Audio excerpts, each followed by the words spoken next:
Mark Waldo Ward, the Big Fact Show. I'm in here with K9, the boss of Thug World Records. How you doing today, sir? Man, it's lovely, man. COVID free. Shit, I heard that. How's COVID affected you personally and musically? I know y'all stay busy making music over there, so I know you got some stuff ready to go. Yeah, man. And, it's been beautiful. It's been real beautiful over here for me. I've just really been taking advantage of the time to sit down and hop in the studio and work on this album. You know, the whole little sitting down thing and not really getting out too much just got me in tune with a whole entire project. You know what I'm saying? So it's bringing the best out of me. Shit, I heard that. I mean, I don't know. Would you consider yourself a veteran or just you've been productive in the time you've been there? I'd like to consider myself a veteran. I've been doing it for a while, but that's a personal opinion, as far as how everybody else may possibly feel about me, you know what I'm saying? That's to each his own, you know what I'm saying? But I've been in the game for a minute. I've been doing this for a long time. Word, some cats don't like that shit, you know what I'm saying? They think that's like you trying to call them old and shit. But so the point being though is like you're not just notable because you're on Spice One's record label. Like you're well established as a solo artist in your own right. You've got a slew of big name collaborations, and it's not just like you paying features. You're on Legends albums featured. Do you think people are as aware of you as they should be, given your track record and your resume? Yeah, I feel like I've always grinded a whole lot harder than the recognition I may get. There's a lot of fans out there, a lot of people out there that recognize who I am and been following my journey and whatnot. But yeah, I do feel like I've put in a lot more work than what I've made reciprocated on the other end of it. But yeah, like you said, I've been doing this way before I signed to Spice One. You know what I'm saying?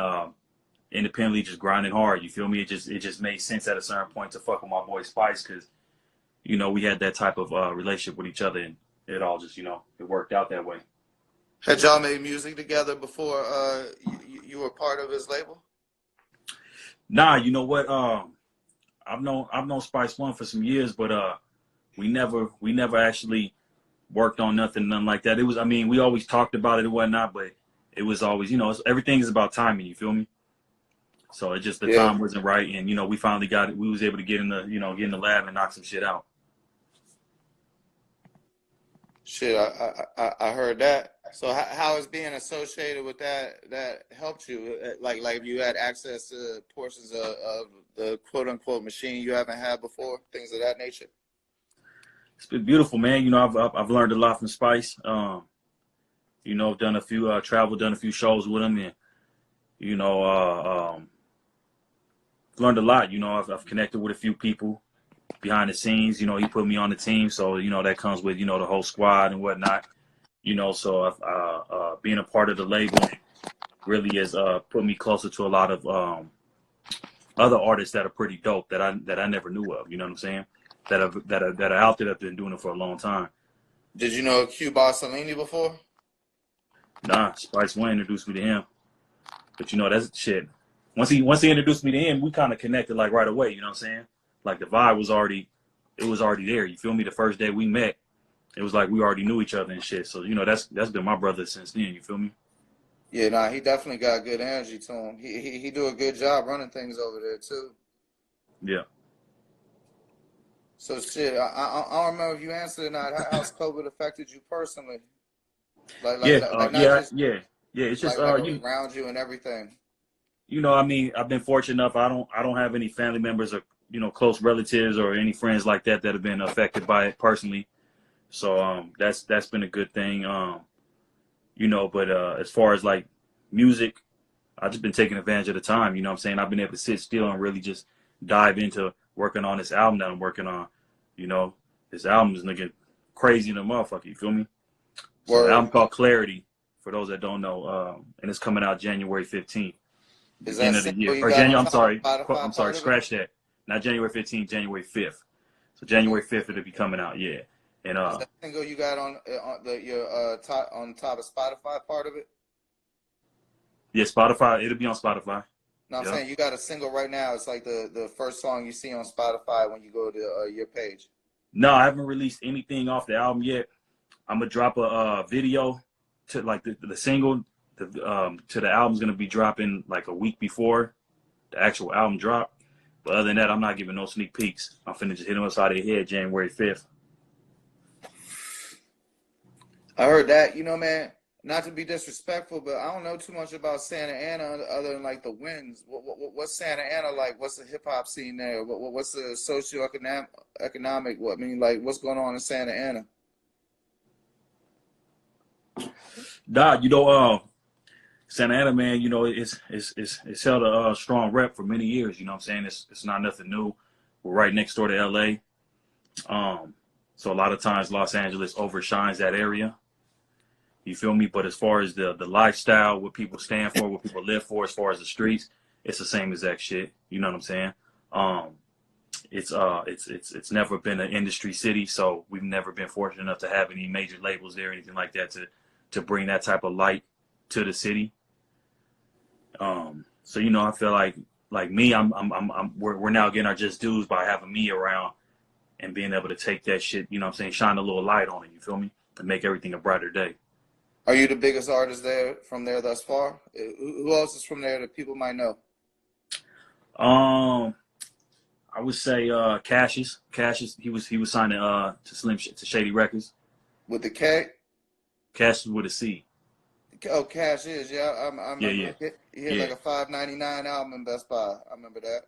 Yeah. He came up out of there. I mean, it's really, it's a bunch of artists that never really made it anywhere in the industry. You know what I'm saying?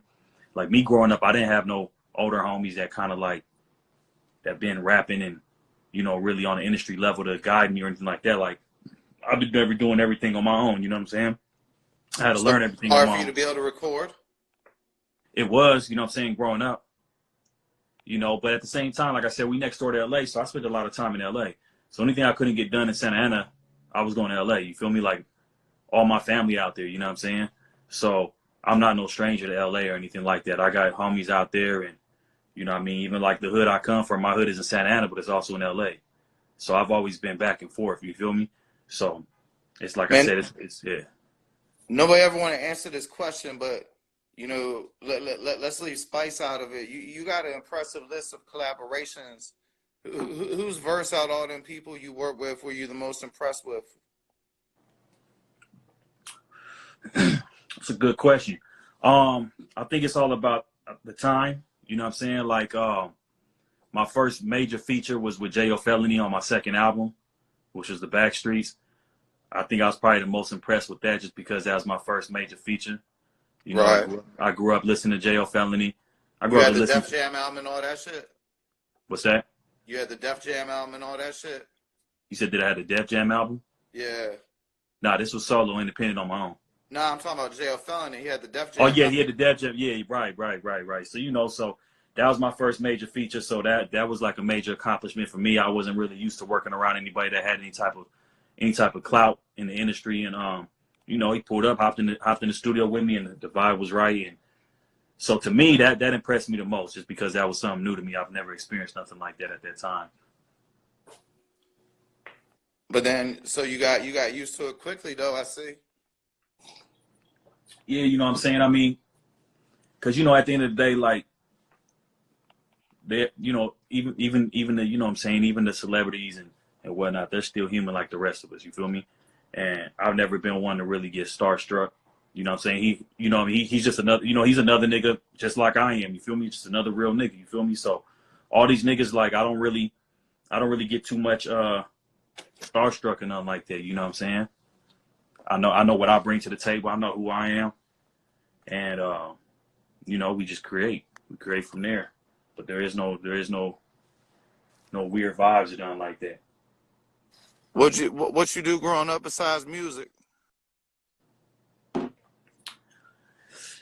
Shit. Growing up, man, be honest with you, shit, I grew up gangbanging. You know what I'm saying? I grew up in the streets. That was my childhood for the most part. I played a little basketball. I did a little breakdancing when I was younger. I kind of dabbled into a few things and shit, but really, I put most of my time into gangbanging, just running in the streets and you know, selling drugs, you know, the basic shit, the basic regular hood shit. You feel me? So that's where I spend most of my time, and I was fortunate enough to get to a point in my life to sit still and work on my first album, Reality Check. You know, and that kind of like from there just set the tone and got me kind of reprogrammed me, so to speak. You know, just had me start thinking a little bit more, you know, a little smarter as far as on the business aspect of music, because I've always been rapping. I've been rapping since I was 12 years old, but I never really took it serious. I didn't really know how to. And you know, when I got that first album going, like I met one of my good partners. His name is Caution, and he kind of sat me down and kind of explained to me the game and how to take shit serious, not to cut any corners and whatnot. And you know, since then, like, I just been, you know, me just grinding, non-motherfucking stop. Like, anybody that knows my journey or anybody that wants to figure it out, you know, they look at my videos and my music. I've been putting shit out for a long time, for a really long time, you know, and that's why I like this album, Clarity. It's gonna break down. It's gonna show you that growth. You know what I'm saying? Go back, listen to all my old music, all my old shit. I'm talking about like On the Set, you know what I mean? Reality Check, Backstreet's album, all that shit. Like, once you go through all that, you're gonna see my growth in the videos. And when Clarity come out, you can be like, damn, okay, this motherfucker really evolved. And what he's talking about, how he's presenting himself, how he's carrying himself, everything. You know what I'm saying? How is that reflected personally? It's personally, man, it's reflecting me very good. You know what I mean? Like, personally, I've evolved. You feel me? Not only as an artist and perfecting my craft, but also as a man. You know, at one point I was young, wild, didn't give a fuck about nothing. You know, and as I got older, I started giving a fuck about something. You know, I started taking this rap shit serious. You know, so it's pretty fair, it's pretty even. You know what I'm saying? The music and my personal life, they've kind of evolved, so to speak, at the same time, at the same speed. So if someone's growing up in a place like Santa Ana, Los Angeles, and places that it's dangerous, how would you recommend that they stay safe without becoming involved in gangs? I mean, if you're visiting, don't try to stop in the hood. You know, that's where most motherfuckers fuck up at. They come from out of town, and you know, you want to stop by and see the hood, see where the hood is at, and drive through the streets and all that. For what? You know what I'm saying? It's I mean, every hood is, so to speak, one and the same. You know what I'm saying? You know, every hood got its violence. Every hood got its bullshit, you know. So if you're not from here, it's kind of like, what's the point of even going to it? You feel me? It's different in California though. Like you go. I mean, I've been all over, bro, and like, you know, you go up in Harlem and shit, and ain't motherfuckers that run up on you and ask you where you from and shit like that. Yeah, culturally, it's different. The lifestyle's different. You know, it's definitely different. But you know, like I said, I feel like you at risk any hood you go to. You know, regardless of how we may look at it, you know what I'm saying? You take a risk in every hood, really. You know, but culturally, yeah, it's way different. Do you run the risk of a motherfucker hitting you up and asking where you from when you just passing by doing, you know, handling, you know, whatever? Yeah, you run that risk. So, you know, like I said, Santa Ana is, you know, Southern California. It's not far from LA. We live up to the same, you know what I'm saying? Certain, so to speak, certain rules are still the same. You feel me? We still abide by a lot of this gangbanging shit the same way. And so, you know what I think is the most understood thing about gangbangers is that they're automatically criminals. Yeah, You know, I can agree with I don't that. think Yeah, some people understand that it's literally necessary in certain environments to become part of a gang to even have the ability to go outside. yeah, you Like, got even that if you down. You want to got go to the that. bus Yeah, stop to go to yeah. school, like they say, why don't they go to school to get out of there? But they don't understand that somebody might have to walk through 3 neighborhoods that got plexed with your neighborhood just for you to get to that school. Well, not even that. See, with this gangbanging shit, it's not even a matter of just trying to get to school. It's once you get to school, too, the gangbanging is there as well. You know what I'm saying? You got niggas going to the school that are, you know, quote unquote enemies. You got niggas from your own potential hood, you know, that are there. So you run that risk not even just going to and from school. They at your school as well, you know. So it's just heavily influenced out here. It's really a lifestyle. It's not just about a motherfucker repping some type of hood. Nah, it's an actual lifestyle out here, you know. We got motherfucking aunts, uncles, granddaddies, you know what I'm saying, generations and after generations that have, you know what I'm saying, been doing this shit. So much blood has been spilled, and, you know, I've been through a whole lot, you know, so that's why, like I said, me as a rapper and me as a personal, just as a man, you know, I've evolved so much because I've been through all that shit, you know, and that's why a lot of people that go back to my old music, you'll see where my core fan base was built on mostly just like real old, not even old, just real gangster rap. You know what I'm saying? The shit that I grew up on. And you know, as I've evolved, I've found myself not to have to really press that persona as much no more. You feel me? Because it's not on me, it's in me. You feel me? And so with this gangbanging shit, I don't need to go out and just be gangbang on every song and none of that shit no more. Motherfucker gonna know when they hear my shit, period. You know what I'm saying? Regardless, you hear my music, you're gonna hear my shit and be like, okay, yeah, that nigga right there, that's a solid one. He actually got a story. Another jump they don't understand is that gangbangers, like real gangbangers, feel a sense of civic duty. Yeah, and real gangbangers gonna hold other niggas to it. You know what I'm saying? Word. You can't just be running around saying that you're a part of something if you're not really a part of it. I mean, and then like in some ways it's so understandable, man, because like that's just a war zone. It's gotta be, because if it wasn't, the police wouldn't have tanks. And if a motherfucker's from what'd he do? He joined the Czechoslovakian army, right? Yeah, real talk. You know what I'm saying? It's a lot of wars going on outside. You know, yeah. I mean, that's just part of the lifestyle. You feel me? But then they just use that shit as another way to sell the narrative to the unaware mainstream that all black people are violent and deadly. I mean, to me, it's just a way to demonize the black man. Like, they use that term post-racial, but I don't believe shit's fucking post-racial. Well, that goes back to, like you said, you know, they try to paint this picture of every gang member is running around committing crimes. You know what I'm saying? It's very simple. As you know, you know, your wherever your mom decides, you know what I'm saying, wherever your parents decide they want to rent an apartment at, that's your hood. You know what I'm saying? That's you know, it's no different than, you know what I mean, those are your homies. Like, you grow up them being your friends, you got love for them, you know, and it's no different than, you know, one of your homies go outside and get jumped by some other niggas. Like, what you gonna do? You gonna jump into that shit. You know what I'm saying? You ain't gonna let your homies get packed out. So it's like, and I mean, that's anywhere. That's what white. That's anywhere. So you already contributing. Right. You know what I'm saying? So now it's like it's a family, you know what I'm saying? Because it's like a bunch of niggas going through the same shit, being part of the same thing, you feel me? Well, and having each other's back. People don't realize the whole thing started was because black communities in Los Angeles didn't gain relief from the police, and they had to protect themselves from violent criminals. And people formed up in gangs. Well, it goes back to even, you know, you got, you know, the Black Panthers. You feel me? Yeah. It was structured, you know what I'm saying? They created a task force to take down the Black Panthers. Yeah, oh yeah. That's you know, they took it's not no conspiracy. They took away all the fathers, all the black fathers in all these homes. You know what I'm saying? They sent them to prison, they killed them. Murdered them in unjust raids, gave them drug habits.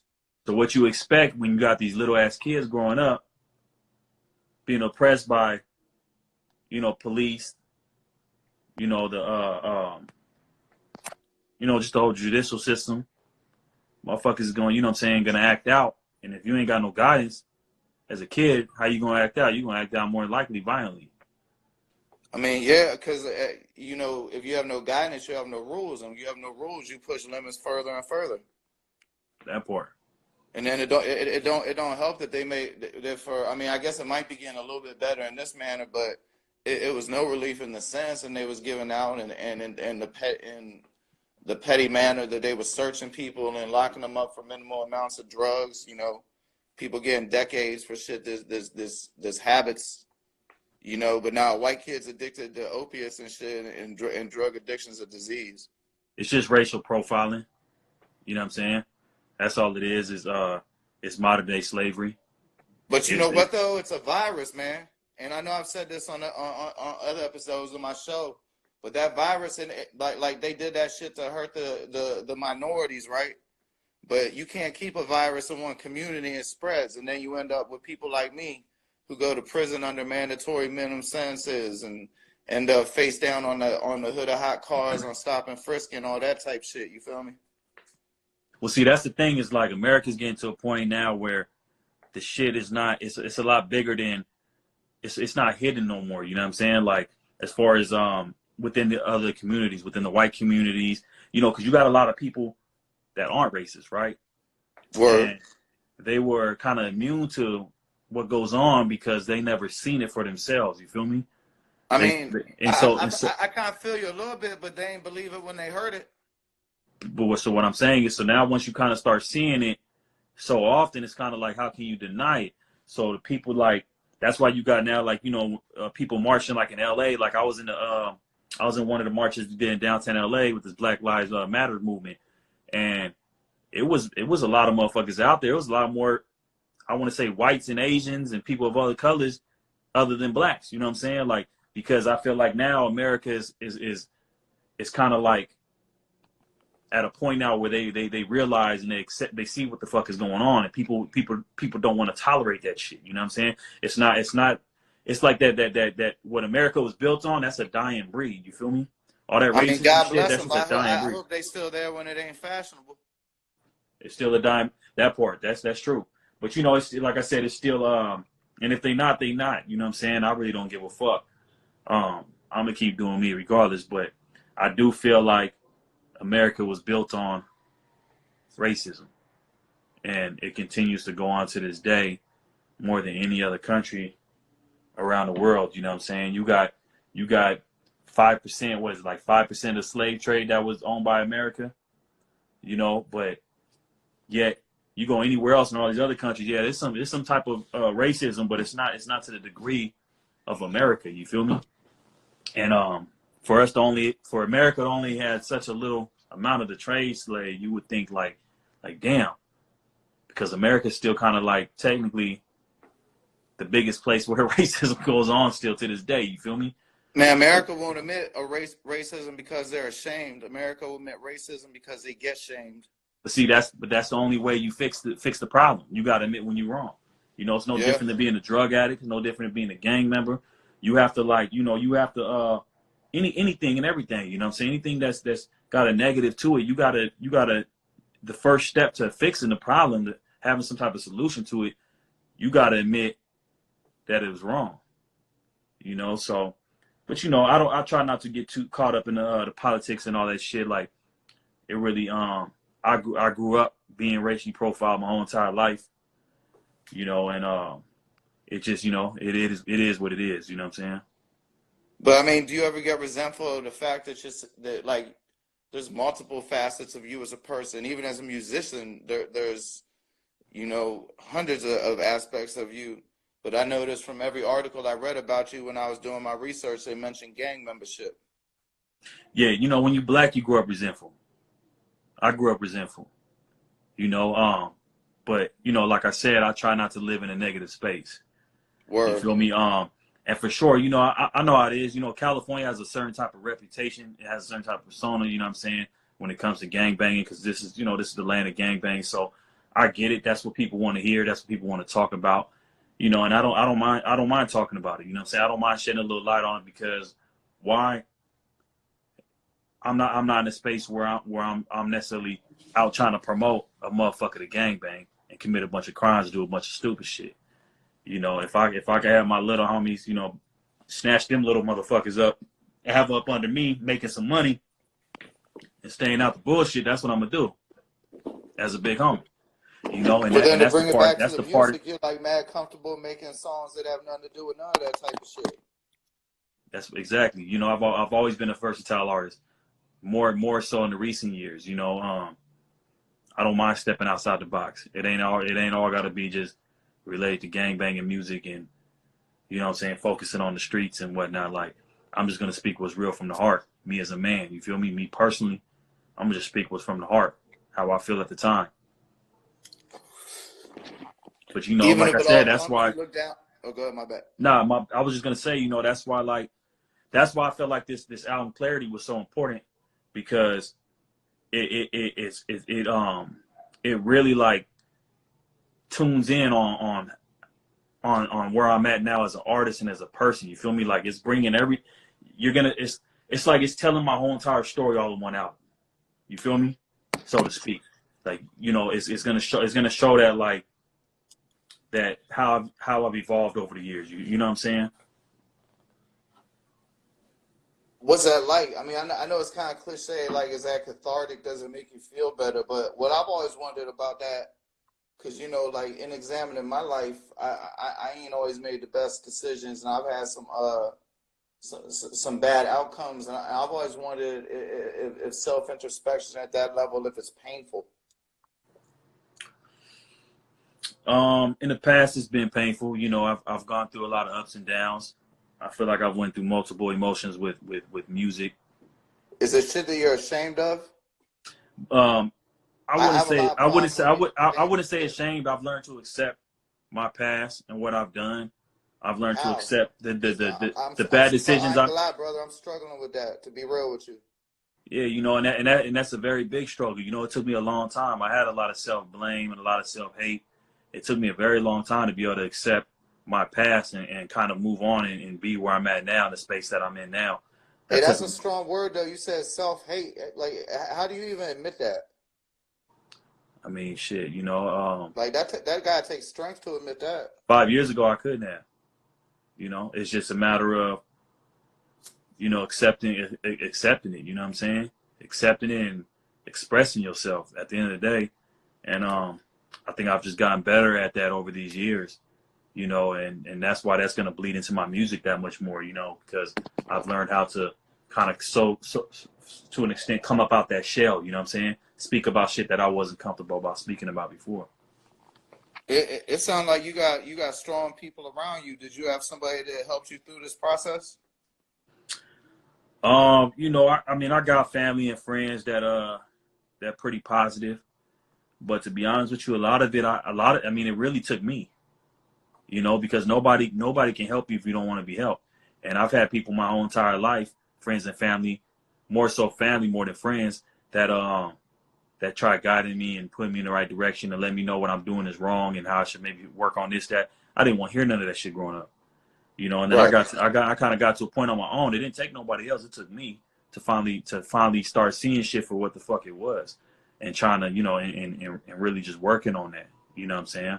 And that goes from, like, you know, like I said, that bleeds into the music, the streets, me as a man. You know what I'm saying? Certain shit that I missed out of growing up as a man because my father wasn't around. You know what I'm saying, at the time.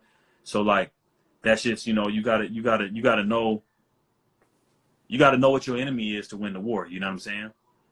Yo, I didn't think we was gonna go in this direction, but you mad deep with it, man. It's probably pretty safe to say that you're at least 30 years old, right? I got a little age on me. Still young though. Still young and with it. You know what I'm saying? I mean, if you told me you was 28, I wouldn't have thought you was lying. You feel me? You But know they say black don't crack. yeah, word. I heard that. But the reason I was gonna ask you that is, well, what advice would you give somebody that's between like 18 on 22 on how to recognize that someone is just there to take advantage of them? It's hard to say, man. I want to say a lot of times we know, we just ignore it. People do tell you who they are. We ignore those signs, you know, and a lot of times it's how it makes us feel at the moment that causes us to kind of ignore those signs. You know what I'm saying? And sometimes you just got to slow down and sit back and really think shit through. Like one thing that I learned a long time ago when I was running around the streets, like I was taught, you know, through my homies, I got an issue, you know, my OGs, I got an issue. They give me the pistol and be like, here, nigga, go handle, you know, go handle your shit. You feel me? That was how I was taught to respond to shit, or go fight that motherfucker or whatever, you know. And you know, I got to a point. I remember somebody telling me a long time ago, like, if you really feel like laying somebody out, You know what I'm saying? Give that shit a week. See how you feel in a week from now. You still feel that way, yeah. Right, because most people are in prison right now. I got homies doing life in prison right now. There's a lot of people in prison right now just acting off of emotion at the time. Right. You know what I'm saying? Impulsive, And, yeah. yeah, motherfuckers being impulsive, you feel me? And you got a lot of people in there like that, you know, so that kind of like that's something that stuck to me as I got a little older. Just kind of like, damn, okay, let me see how I feel. You know, in a week from now, if I feel the same way, then okay, maybe it's still fuck that motherfucker then. You feel me? But at least I thought the shit through. It's not emotions no more. You know what I'm saying? And as humans, we naturally, you know, that's how we express ourselves is through emotions a lot, unfortunately. You know what I'm saying? Did you like did this come like naturally, or what did you get like some type of training in conflict resolution? Because I mean, you sound really level headed about these matters. You know, it really, I taught myself, you know what I'm saying? Like I said, as I got older, I just kind of started seeing shit a little differently, thankfully, you know what I'm saying? Started seeing life differently. I wanted more for myself. Um, and it really just, yeah, that's really what it is. I just wanted more for myself, you feel me? And wanting more for yourself, you have to know who you are, you know what I'm saying, as a person. You have to know what your likes are, your dislikes. You have to know what your flaws are, your weaknesses, your strengths.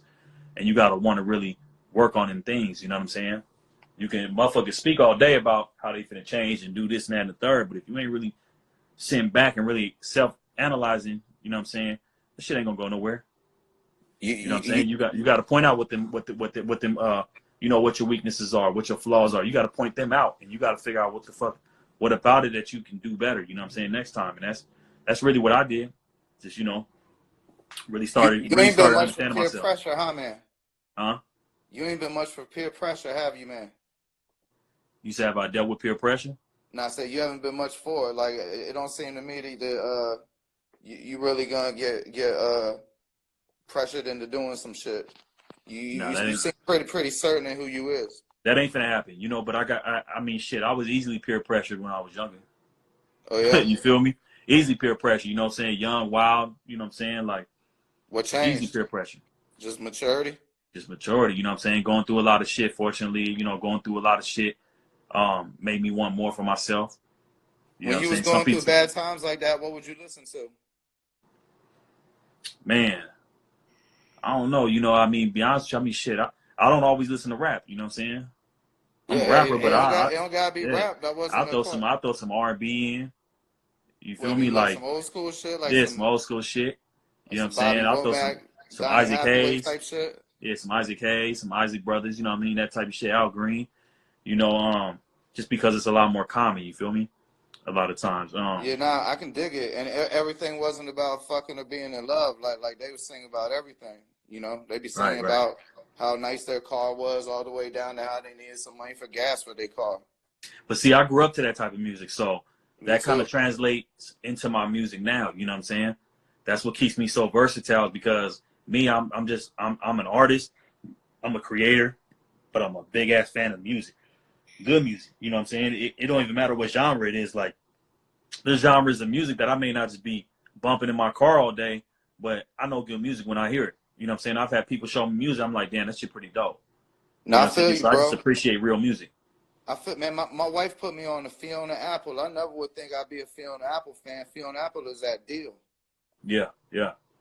You know what I'm saying? I definitely feel you. Genre don't matter. You know, I've said this before and shit. So I can't remember who said it around me the first time, but good musicians like good music. That part. That's why, like, even like, you know, this my album Clarity. You know what I'm saying? Like, I got R&B singers on there.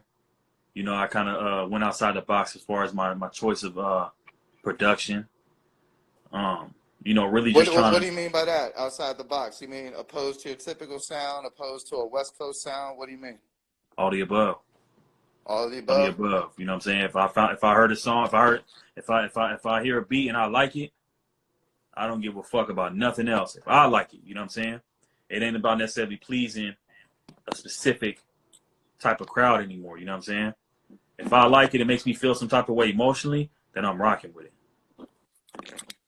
Do you like your own music? Like when you listen to your music, are you one of them people that all you can hear is how it could have been better? I'm for sure my worst critic. Yeah. You know what I'm saying? Like, I'm a perfectionist. Everything has to be perfect. You know, I mean, shit, I spent a lot of time on this album alone, just going back and forth with my engineer, just behind little settled shit that bothered me. You feel me? Right. So, So you mean like um, shit people probably won't even notice, but you shit other notice. people probably won't even notice. You know what I'm saying? But if it don't sit well with me, I don't give a fuck. It's got to sound right. You know what I'm saying? That shit Is got there to anything sound you're good. really happy with?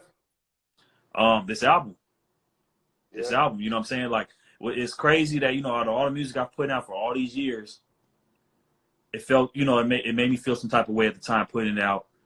But I felt like I still kind of always had something on my chest, you know what I'm saying? Something on my shoulders. Like, and for some reason, this album, emotionally, spiritually, however you want to put it, just kind of just took like a whole bunch of weight off of me. Shit, that's what's up. And when's this gonna be out? January 5th. So I, we're just a few weeks away. I mean, I know it's cliche, but all streaming platforms, all that good shit. Man, all the above. Everywhere. What about old motherfuckers like me who be wanting shit like records and CDs and shit? Records and CDs, man. I don't think that's gonna happen no time soon. I mean, I might run like some little temporary shit, like as far as the CD, so you can have that tangible shit because, you know, I enjoy having that tangible shit. You know, not just having what's online. Like it is a different type of appreciation when you have an actual CD, you have an album in your hand, and you Well, can speaking of actually. appreciation, what? Give me a list of. It don't gotta be no particular order, no guarantee that it's this, but like let's say five CDs that you've listened to a lot in your lifetime that don't involve you. I say one of them was definitely Chronic 2001, Yeah. Dr. Dre. You know, Yo, man, what happened to Hitman, bro? I mean, like I thought, Hitman was dope. man, I'm telling you, right? Yeah, Hitman was dope. But man, the production on that shit, like just the mastering, like everything just like sounds so dope. And to Yeah, be you're honest with you, right. like every song that I've put out over the years, I've always tried to use that as a reference. So when people engineer my shit, I kind of listen to that, and then I'll go listen to my shit and be like, nah, you gotta do something else. You know what I'm saying? Just to, you know, not saying that it touches that his level of production, but it's got to be along those lines that Did you same. know it's like you know how there was so many different artists on there, like it was almost engineered like at the different points suitable for the artist. Like Devin's part, for instance, was kind of had a little bit of a Texas like a Mike Dean feel to it. Yeah. Yeah, The shit was that's dope. It was versatile, but West Coast at the same time. You know what I'm saying? And so word. that's what made it such a dope ass album. It was for everybody to fuck with, but then it still came full circle back to the West Coast. Like it still had that Dr. Dre touch on it. But yeah, that's one of the albums. I would say DMX is Dark and Hell is Hot. That's one of my favorite Yeah, for albums. sure. That shit made me feel some type of Me way. too. I would Man, say that whole time it was a feel to it. Like when you say that, it makes me like remember a summer and all that shit. You know what I mean? yeah, 50 Cent, Get Rich or Die Trying. You know, say that Yeah. album was fucking crazy. Um, What about you? But you said them R&B Jones. What's some of them older school Jones you might have touched on? man, shit. We can go back like me, shit, like Ozzy Brothers. You know, Distant Lover. Voyage to Atlantis. I'm not You hip to know, them. You said Boys to Atlantis. Voyage to Atlantis. Yeah, you Voice gotta to check that out. Atlantis. I will check Shit. it out. Isaac Hayes, Walk On By. Oh yeah, I'm big Isaac Hayes, but You know, yeah. all that Stax Motown. I'm a huge James Brown fan. Huge. hmm Yeah, all that shit, man. All that shit just kind of puts me in a whole different type of vibe. You know what I'm saying? You Like get you getting into the before I new even go shit? to the studio, I actually Okay. listen to a lot of R&B or old school R&B before I even start rapping because it calms me down. Do you ever Because I'm listen to any of the new shit? Like you ever check out Jamie Howard? nah, I'm sorry, Brittany Howard from Alabama Shakes. I haven't heard of her. But Uh, I fucks with like like Miguel. I fucks with Bryson Tiller, this is more. It sound like the more old shit. soulful. Check it out, Brittany Howard. Like we talking like 100 million stream type shit. Okay, The Brittany group Howard. called I'm gonna Alabama check her Shakes, out. but she got a solo song. It got Terry Crews in the video. But man, I forgot what it's called. I've heard that shit so many times though. Yeah, Like I guarantee people around you know what it is, but that's a really dope jump. But like I feel you, man. I like the funk and the soul. You know, I miss that. Like you said, Miguel and shit. There is R&B that's good, but I miss when it was a little bit topical. You know, when there was a little variety in what they was actually singing about and everything. yeah, And you know, I love trap music and drill music, but not everything. You know. for sure. And that's why, even like, even going back to the album, man, like I've had like I'm big on the instrumentals right now as far as like live band sounds. So Gotcha. I have certain songs on there where I have live drums, live guitar, you know what I'm saying? Like I went back to the basics, the original shit. Are you writing the instrumentation? What's that? Are you writing this instrumentation? No, well, I did not the whole nah. You kind of like give them the feel that you want and they Yeah, interpret it? yeah, yeah. I just talked to I talked to the producer. I got my own, personal producer. His name is Cap Slaps. Y'all make sure y'all check him out. Niggas fucking saying like I've never done like a whole project with like one artist, so to speak, or one producer. You feel me? This motherfucker's so hard, and we've been knowing each other for a long time, to where it just I was like, man, we gotta fuck it, let's put together an album, and Is it gonna be he's other he's he's rappers on it? he's been going above and beyond in the shit. Like I said, drummers, guitarists, all that. Other artists, nah. Other artists are kind of like the only other artists you're gonna hear on this album are singers. That's it. I'm not putting no rappers on this album, nothing. Like I feel like this album is really for me. You know what I'm saying? It's for me and it's for my fans to really get in touch with who I am as an artist. You know what I'm saying? And as a person. And really tell that story. And I felt like if I put these features on there, it's gonna kind of take away from that. So I wasn't into it to really put any features on there or give it any other type of vibe. I've done that. I've done it so many times. So this album, I owe this album to my fans to really just give them that that original K9. You know what I'm saying? Not that you've been repetitive with it, but you made that point a few times about how personal it is. Was it? It was important for you to have a project like that, huh? Very important. Growing up, you know what I'm saying? Like my first couple albums, I made a lot of my music to cater to my homies in my hood. You know what I'm saying? Right. I didn't think the shit was gonna go any further.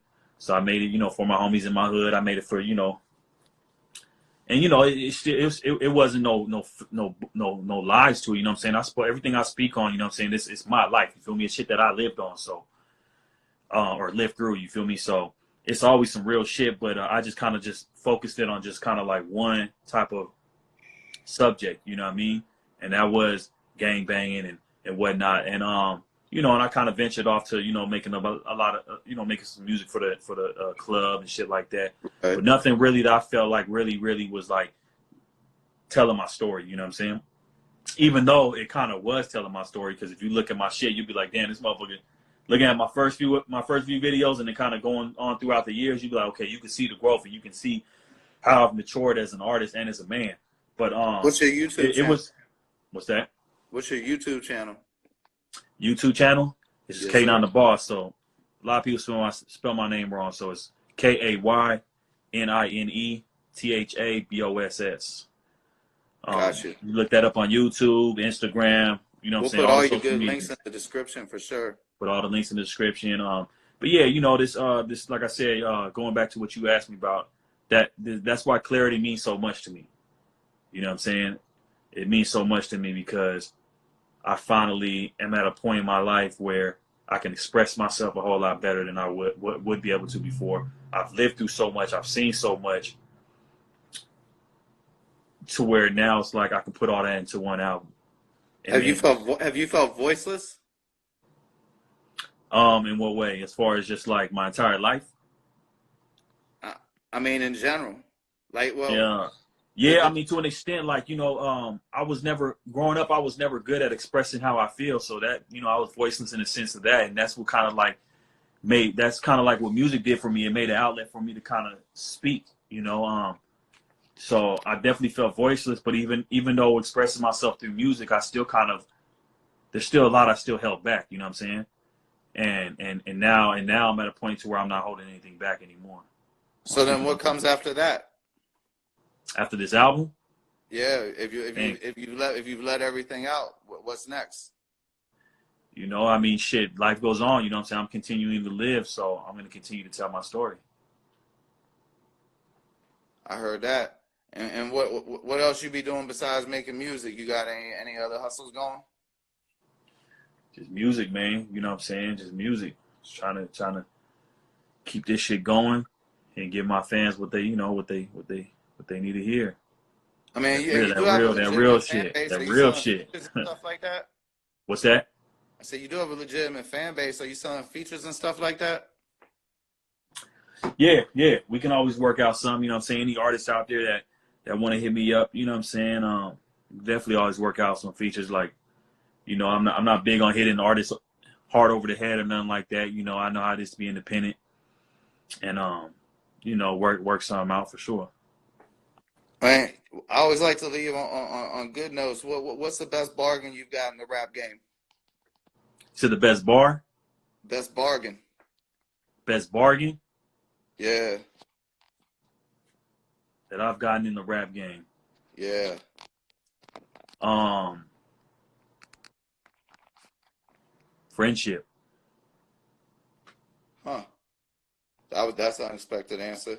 But you piqued my curiosity. What's the best bar? Consistency is the key to success. That's something I live by every day. Man, truer words have never been spoken. You want to shout out your socials and where to be checking out your music and all that good stuff before we get out of here? Yeah, man. You know, follow me on Instagram, Twitter, Facebook, all the above. You know, at K9 the Boss, KAYNINETHABOSS. You know, and y'all be on the lookout for my new album, Clarity, dropping January 5th, 2021. About to kill this whole motherfucking scene. And you know, appreciate everybody that tuned into this episode. And let's keep this shit going. Most definitely, this will be available on Apple, Amazon, Spotify, Stitcher, wherever you get your podcasts. Like I said, brother, thank you for your time, and I appreciate it. Likewise, bro. All right, Stay man. up. Thank you. All right, go on. Peace.